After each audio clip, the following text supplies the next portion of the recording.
The day after my 18th birthday, my parents threw me out with 2 trash bags. 12 years later, they were standing at my door asking for money. I, 29F, was kicked out of my parents' house the day after my 18th birthday. My parents always favored my younger brother. He got a car at 16, his college was fully paid for, and if he made a mistake, it was always because he's young. When I turned 18, my dad told me it was time to learn responsibility, and gave me 2 weeks to move out. I worked at a diner during the day and cleaned offices at night while attending community college. There were days when I survived on instant noodles because I couldn't afford groceries. Meanwhile, my parents paid for my brother's apartment, tuition, vacations, and even helped him start a business. Every time I struggled, they told me it was building character, so I stopped asking for help. Over the next decade, I worked my way up from receptionist to project manager. I paid off my student loans, bought a condo, and finally built a comfortable life. My brother's story went differently. His business failed, then another one failed, and then another. My parents kept bailing him out.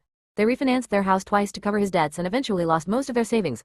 Last year, I got a call from my mother. She was crying because my parents were behind on mortgage payments and needed financial help. For the first time in 12 years, they asked if we could be a family again. I met them for dinner. For 2 hours they explained how hard life had become. Not once did they mention how they treated me. Not once did they apologize. They simply expected me to help. Then my dad said something I'll never forget. You turned out successful because we made you independent. Suddenly everything made sense. In their minds, kicking me out wasn't unfair. It was a gift. I paid the bill, stood up, and told them I wouldn't be giving them money. I said I'd help them create a budget, find financial counseling, and explore options to downsize, but I wouldn't become their retirement plan. My brother called me selfish, and my relatives called me ungrateful. For months, I felt guilty. Then I learned something interesting. A few weeks after our dinner, my parents sold their oversized house and moved into a smaller place they could actually afford. They're doing fine now. The emergency wasn't really an emergency. They just didn't want to change their lifestyle. The biggest twist, my brother moved in with them because he still couldn't support himself.